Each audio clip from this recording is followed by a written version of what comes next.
Donc, nous reprenons l'étude sur la 1689.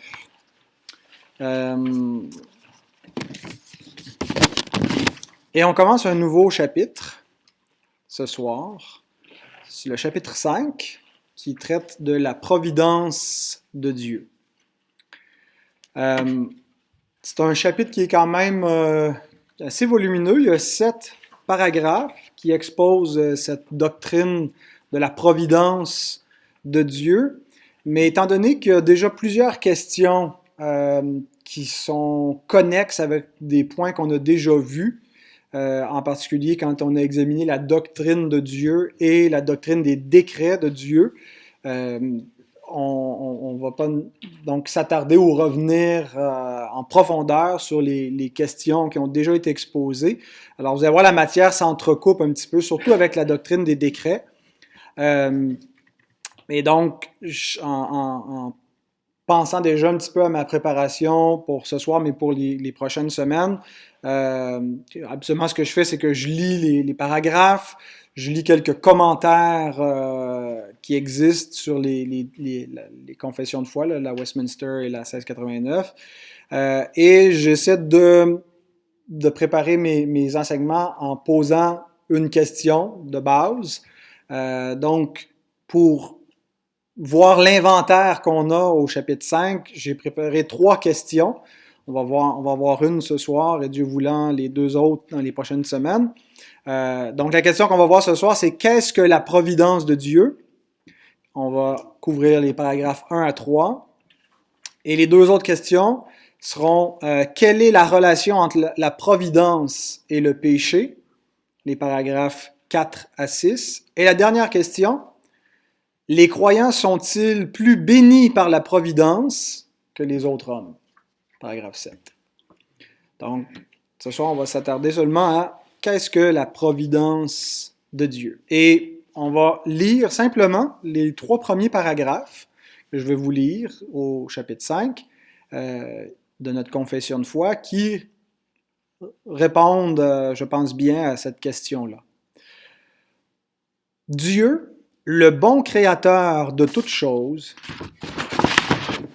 dans sa puissance et sa sagesse infinie, soutient, dirige, dispose et gouverne toutes les créatures et toutes les choses des plus grandes aux plus petites par sa très sage et sainte providence, aux fins pour lesquelles elles ont été créées. Il le fait selon sa prescience infaillible et le conseil libre et immuable de sa propre volonté, à la louange de sa sagesse, de sa puissance, de sa justice, de son infinie bonté et de sa miséricorde glorieuse. Glorieuse est au pluriel puisqu'il inclut ce qui est glorieux, c'est la sagesse, la puissance, la justice, la bonté et la miséricorde de Dieu qui sont glorieuses. Donc déjà là, on aura assez pour passer même quelques semaines, mais comme il y a plusieurs des points qui sont dits ici qui ont déjà été vus dans les autres chapitres, j'ai inclus 2 autres paragraphes pour continuer à répondre à la question « Qu'est-ce que la providence de Dieu? » Paragraphe 2. Par rapport à la prescience et au décret de Dieu, la cause première, toute chose arrive immuablement et infailliblement, de sorte que rien n'arrive par hasard ou en dehors de sa providence. Par la même providence, cependant, Dieu leur ordonne de se produire selon la nature des causes secondes, que ce soit nécessairement, librement ou de façon contingente. Alors, c'est un peu technique, peut-être un petit peu plus dur à percevoir. On va essayer de voir un peu plus simplement qu'est-ce que ça veut dire. Et finalement, le 3e paragraphe nous dit « Dans sa providence, Dieu, normalement, se sert de moyens. Il est cependant libre d'agir sans ces moyens, par-dessus ces moyens ou contre eux, si tel est son plaisir. » Alors, pour dire ça simplement, la providence divine, c'est la réalisation dans l'histoire de ce que Dieu a décrété dans l'éternité. Simple. La providence correspond au décret. Les décrets, c'est le plan. La providence, c'est l'exécution du plan. Les décrets, c'est dans l'éternité. La providence, c'est dans le temps et dans l'histoire. On croit que Dieu n'est pas seulement le créateur du monde, mais que Dieu s'implique dans le temps, dans le cours des événements, qu'il intervient partout, tout le temps. Sa providence ne fait jamais défaut et elle est derrière tout ce qui se passe. Maintenant, une fois qu'on a dit ça, ça soulève plein de problèmes parce qu'il y a beaucoup de choses qui nous semblent contraires à ce qu'un Dieu bon devrait exécuter. Mais voici 5 points essentiels concernant la providence de Dieu qui, je pense, sont résumés dans les 3 paragraphes qu'on vient de lire. Si on veut les systématiser et par 5 aspects, 5 caractéristiques de ce qu'est la providence de Dieu, et ces 5 caractéristiques-là, il faut les affirmer tout ensemble et les maintenir par la foi tout ensemble. Et quand on fait cela, on a une doctrine biblique et confessionnelle, en harmonie avec notre confession de foi, de la providence de Dieu. Alors, qu'est-ce que la providence de Dieu? D'abord, c'est l'acte de Dieu, c'est Dieu qui intervient dans l'histoire, premièrement, de manière efficace. Il y a une pleine efficacité à l'action de Dieu au cours de l'histoire. Elle n'est pas quelque chose d'incertain. Nos actions peuvent ou peuvent ne pas avoir cours. Nos intentions, ce qu'on projette, ce qu'on voudrait faire, on n'a pas la certitude qu'on va le réaliser. Les décrets de Dieu, il les réalise certainement. Il n'y a pas d'incertitude, il n'y a pas de possibilité que ça n'arrive pas. Donc, la première chose qu'on constate sur la providence de Dieu, c'est qu'elle est pleinement efficace. Et il est dit qu'il soutient, il dirige, il dispose, il gouverne. C'est les verbes qui sont employés dans notre confession de foi, qui reflètent ce que l'Écriture enseigne. Par exemple, dans le psaume 115, au verset 3, un verset que vous devriez connaître par cœur. Notre Dieu est au ciel, il fait tout ce qu'il veut. Tout ce qu'il veut. Il n'y a rien que Dieu veut faire qu'il ne peut pas faire, qu'il ne peut pas s'exécuter. Romains 9, 28 nous dit « Car le Seigneur exécutera pleinement et promptement sur la terre ce qu'il a résolu. » C'est ça la providence. Dieu a résolu, ça c'est ses décrets, et il va l'exécuter pleinement, donc il n'y a rien qu'il ne fera pas dans ce qu'il a résolu, et il va le faire promptement, efficacement. Donc la première caractéristique de notre doctrine, de notre enseignement sur la providence divine, c'est qu'elle est pleinement efficace. Elle n'arrive jamais à court d'efficacité ou d'accomplir la volonté de Dieu. Deuxièmement, qu'est-ce que ça inclut? Si Dieu, son pouvoir est jamais contrarié, il n'y a jamais rien qui peut s'opposer à son pouvoir, qui l'empêche d'exécuter son plan, sur quoi s'étend son pouvoir? Jusqu'où va le contrôle de Dieu? Et donc, ça nous amène à la deuxième caractéristique, une providence qui est universelle. Remarquez le langage de la confession de foi au paragraphe 1. Dieu qui soutient, dirige, dispose et gouverne toutes les créatures. Pas la plupart, pas beaucoup, toutes les créatures et toutes les choses, des plus grandes aux plus petites. Donc, ce n'est pas seulement les choses qui sont d'une infinie grandeur qui nous effraient parfois tellement elles sont immenses quand on pense aux astres infinis ou quand on pense au cours de l'histoire, à des choses comme ça qui sont d'une grandeur, qui requièrent une force suprême, mais qu'on pense aux choses infiniment petites, que l'œil ne peut pas voir tellement elles sont petites, il soutient toutes choses. Et ça reflète encore ce que l'Écriture nous enseigne dans Hébreux 1, verset 3 par exemple. Il nous est dit que le Fils soutient toutes choses par sa parole puissante. Le principe universel qui soutient tout, qui fait que tout tient, c'est le Seigneur lui-même par la puissance de sa parole, la parole étant la deuxième personne de la Trinité, le Fils de Dieu qui soutient toutes choses. Donc, on pense aux choses qu'on voit chaque jour qu'on ne remarque plus. Le lever du soleil, la pluie qui tombe, l'Écriture nous dit que ces soins providentiels, bien que peuvent fonctionner avec des lois naturelles que le Créateur a établies, ces lois ne sont pas des autonomos. Le mot loi vient du grec, nomos, loi, mais ce n'est pas des lois autonomes. Ce n'est pas des lois qui fonctionnent d'elles-mêmes, c'est des lois qui fonctionnent parce que le Créateur les maintient. Il fait lever son soleil sur les méchants et sur les bons, il fait pleuvoir sur les justes et sur les injustes. Colossiens 1, versets 16 et 17 nous dit que tout a été créé par lui et pour lui. Il est avant toute chose et toute chose subsiste en lui. Les atomes qui, dans une cellule, tiennent ensemble et font en sorte que on n'est pas dans un univers en train d'éclater, mais que les choses se maintiennent et qu'il y a une cohérence physique aux objets qui existent, bien, tout est soutenu par Dieu. Mais ça va au-delà de la seule le monde physique. Son contrôle s'étend surtout tous les événements, pas juste les objets comme tels, mais les événements incluant la volonté de l'homme, la pensée, les paroles.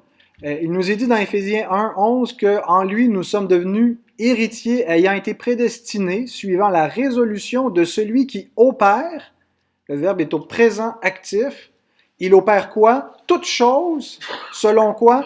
Selon le conseil de sa volonté. Donc, cette compréhension qu'avaient nos pères dans la foi, qui nous ont légué cette confession, vient de cette compréhension biblique. Dieu, dans ses décrets éternels, a décrété tout ce qui va arriver, et c'est dans sa providence qu'il les fait arriver. Maintenant, si on dit seulement ça, on se dit, on vit dans un fatalisme, l'homme est une marionnette, on est dans une espèce de pièce de théâtre. Il faut rajouter une troisième caractéristique concernant la providence de Dieu. C'est qu'elle est harmonieuse. Harmonieuse dans le sens qu'elle est pleinement en harmonie avec ce que la confession appelle au paragraphe 2 les causes secondes, la liberté, la volonté de l'homme. Donc, si on regarde à nouveau le paragraphe 2, il nous est dit que la cause première, et ce langage-là rappelle un peu celui des philosophes, entre autres Aristote, qui parlait que toute chose est mue.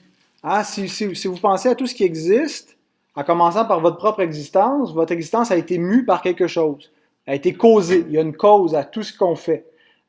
Et donc, notre existence est causée par deux parents dont l'existence a été causée, puis on remonte comme ça, puis peu importe les événements qu'on prend, on va de quelque chose qui a été mu, qui a été causé, et qui a causé autre chose. Et on remonte à une cause première qui n'est causée par rien, la cause non causée. Et Aristote ne le connaissait pas, mais cette cause-là, l'Écriture nous le présente, c'est Dieu. Dieu qui, de toute éternité, est Dieu, qui n'est causé par rien, qui est infini en lui-même, qui existe de lui-même, par lui-même, et qui cause tout ce qui existe. Et il est la cause première à tout ce qui va arriver. Hein, c'est lui qui, si on veut, allume l'interrupteur au bout de toute la chaîne des événements et qui cause tout ce qui va se produire par la suite. Mais il ne le cause pas seulement en sachant ce qui va arriver, mais en décrétant ce qui va se passer. Et donc, c'est ce que la confession dit, que de sorte que rien n'arrive par hasard ou en dehors de sa providence. Il n'y a rien qui est un hasard absolu. On croit à une forme de hasard dans le sens que on croit à une contingence. Si je lance une pièce de monnaie dans les airs, je la rattrape, il y a une contingence. On croit qu'elle va tomber d'une façon ou d'une autre et que ça va varier constamment selon la force, selon la pression atmosphérique, selon comment je l'attrape. Et tout ça est une forme de hasard. Mais ce n'est pas un hasard absolu.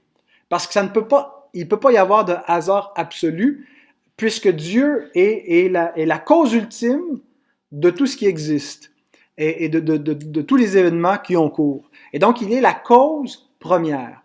Cependant, cette cause première, si vous regardez au paragraphe 2 de la Confession de foi, nous dit « Par la même providence, cependant, Dieu leur ordonne de se produire. » Ordonne à quoi?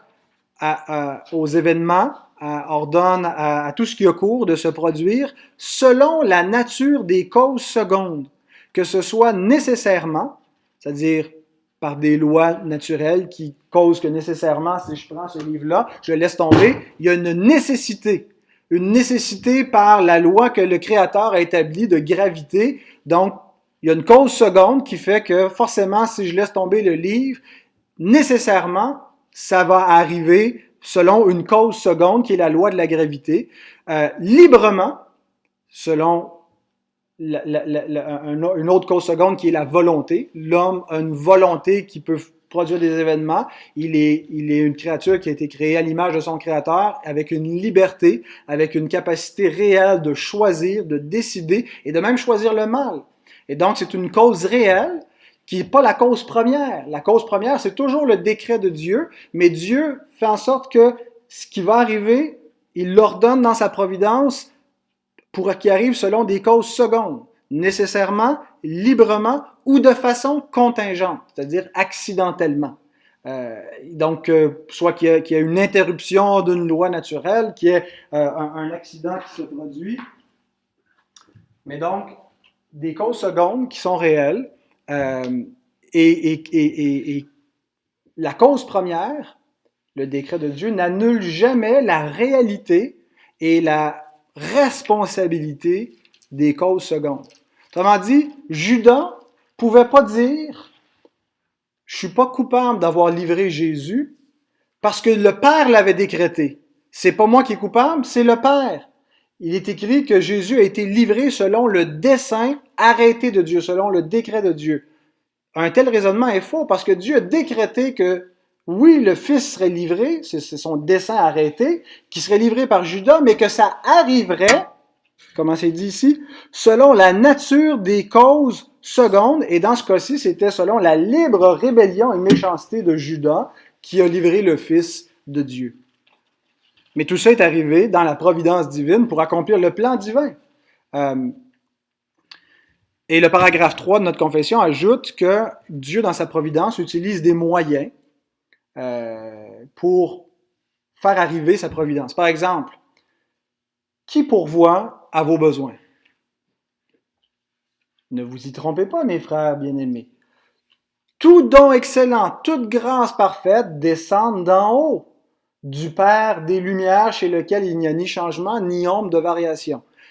Donc, tout ça dépend ultimement, tout ce qu'on a, tout ce que Dieu met dans notre vie, ça vient de lui. Et c'est pour ça qu'avant de manger notre nourriture, on s'arrête et on rend grâce. On n'est pas comme les animaux qui se précipitent sur la nourriture. On prend le temps de réfléchir, on mange, c'est un bienfait. Dieu nous a créé avec des besoins, c'est lui qui pourvoit et on lui rend grâce, on le remercie. Mais pourtant, comme dirait Bart Simpson, on n'a pas besoin de te remercier pour ce qu'on mange, puisqu'on a payé pour tout cela. Et donc, ça, c'est la logique humaine. Parce qu'il y a une cause seconde, parce que j'ai travaillé, parce que j'ai semé de la semence dans mon jardin, qui a poussé une plante, que j'ai cultivée, que je m'en suis nourri, Dieu n'a rien à voir là-dedans. Le paragraphe 3 nous met bien en garde de comprendre la providence, d'exclure la providence de Dieu à cause des moyens que Dieu utilise. Dieu utilise des moyens, généralement, de manière ordinaire, Dieu utilise les moyens. Tu pries pour manger, Dieu va pas juste faire tomber la nourriture du ciel. Il peut le faire, et il le fait. Dans des cas de miracles au désert, où son peuple n'avait pas d'autre façon, et Dieu voulait montrer par là qu'il allait pourvoir, et déjà même, il enseignait des choses sur le Christ, qui est le pain qui descend du ciel. Donc, Dieu peut pourvoir sans moyens, au-delà des moyens, mais de manière générale, il utilise des moyens. Alors, c'est pour ça qu'il nous est dit, si quelqu'un ne veut pas travailler, qu'il ne mange pas non plus. C'est pas que Dieu ne pourvoit pas à ses besoins, mais Dieu pourvoit à nos besoins au travers d'une activité que Dieu a prévue. Dieu a prévu qu'on moissonne ce qu'on sème. Et donc, la providence de Dieu est en harmonie avec les moyens naturels qui sont établis par le Créateur lui-même. Et ça, c'est quand on comprend cet aspect-là de la providence de Dieu, on réalise ce mariage magnifique entre le décret de Dieu et notre véritable identité. On n'est pas des marionnettes, notre véritable volonté, on est vraiment une créature responsable à l'image de Dieu. Il y a plein d'exemples dans les Écritures Un de mes préférés, c'est celui de Joseph avec ses frères, qui montre de manière excellente la réalité de cette doctrine. Genèse 45, verset 5. Joseph dit à ses frères qui l'ont livré comme esclave en Égypte, « Ne vous affligez pas et ne soyez pas fâchés de m'avoir vendu pour être conduit ici, car c'est pour vous sauver la vie que Dieu m'a envoyé devant vous. » Est-ce que c'est pas extraordinaire? Vous m'avez vendu, vous avez péché, vous avez fait le mal, puis Dieu l'avait décrété, puis c'était pour votre bien. Dieu utilise le mal que vous avez fait, puis c'est pas juste qu'il a... C'était son plan qu'ils agissent comme ça. Parce qu'ils étaient coupables, ils étaient absolument coupables. Ils l'ont fait, Dieu l'a fait arriver selon la cause seconde de leur propre méchanceté, leur propre volonté. Mais Dieu l'a tourné pour leur propre bien, pour leur rédemption. Genèse 50, verset 20, encore Joseph à ses frères, il leur dit « Vous aviez médité de me faire du mal, Dieu l'a changé en bien pour accomplir ce qui arrive aujourd'hui, pour sauver la vie à un peuple nombreux. » Et on a là une image de ce que Dieu va faire avec Christ, livré par ses frères, et il va leur sauver la vie. 1 Roi 22, verset 34, le contexte, c'est Michée qui vient annoncer au roi Akab un jugement qui s'en va en guerre contre des ennemis et qui ne reviendra pas vivant. Mais voyez comment ça arrive. 1 Roi 22, 34. Alors, un homme tira de son arc au hasard. L'Écriture emploie cette terminologie. Il y a un hasard, il visait personne, il a tiré comme ça au hasard. Et frappa le roi d'Israël au défaut de la cuirasse. Le roi dit à celui qui dirigeait son char, « Tourne et fais-moi sortir du champ de bataille car je suis blessé. » Et exactement comme la prophétie de Michée, il meurt.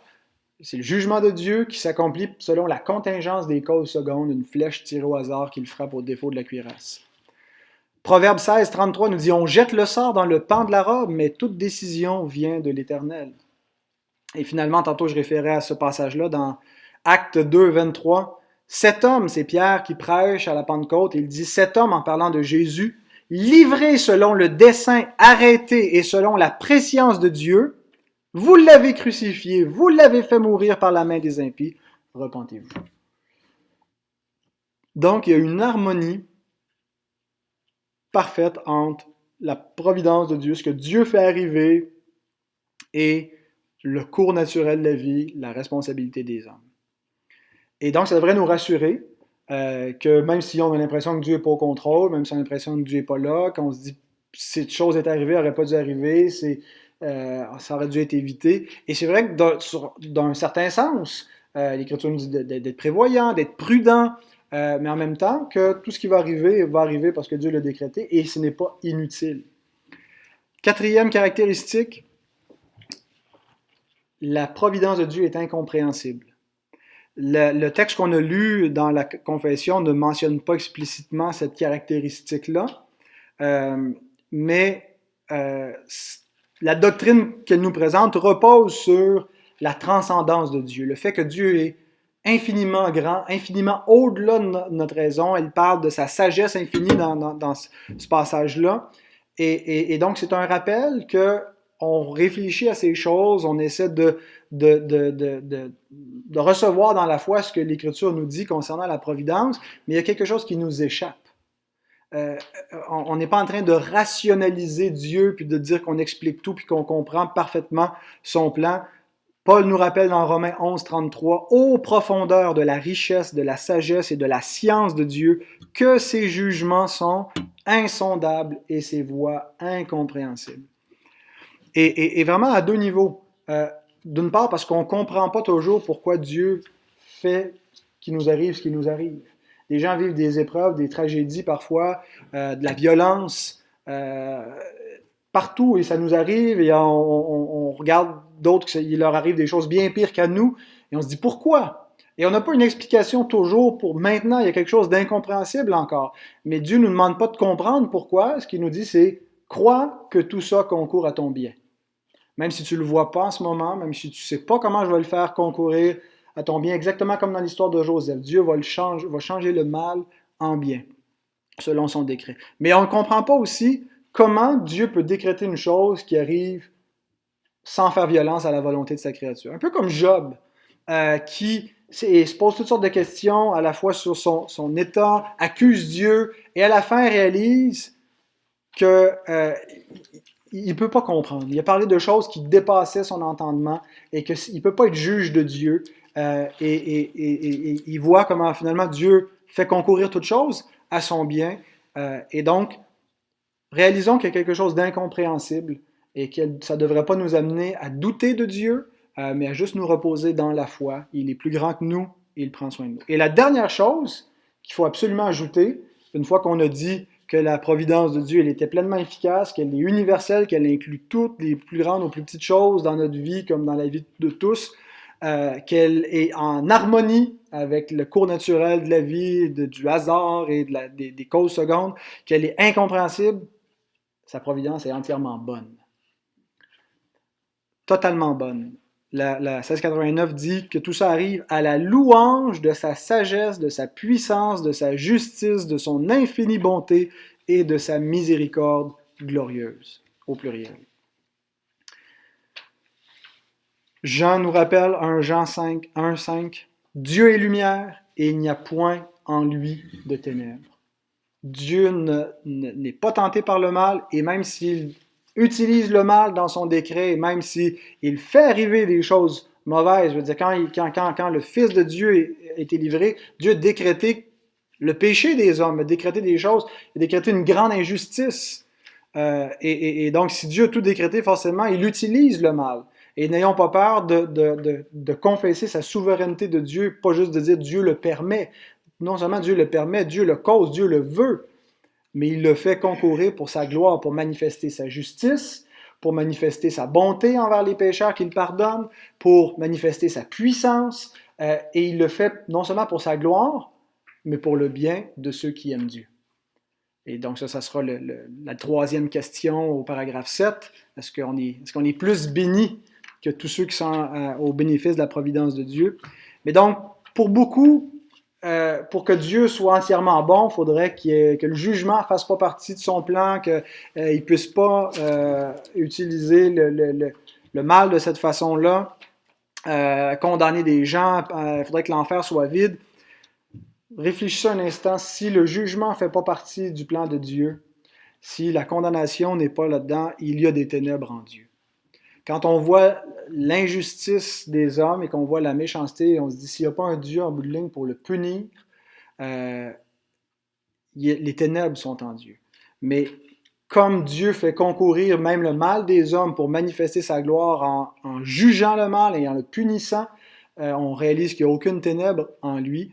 Et même s'il a décrété que les hommes agiraient ainsi, la cause première n'annule pas la cause seconde qui est de leur propre responsabilité du jugement qui est mérité. Romains 3,4 nous dit que Dieu, au contraire, soit reconnu pour vrai et tout homme pour menteur, si quelconque conteste avec la bonté de Dieu, avec la justice de Dieu. Donc voilà les 5 aspects à garder ensemble, à toujours avoir en tête quand on songe à la souveraineté de Dieu. Je vous les répète une dernière fois, pleinement efficace, universelle, harmonieuse, incompréhensible et bonne.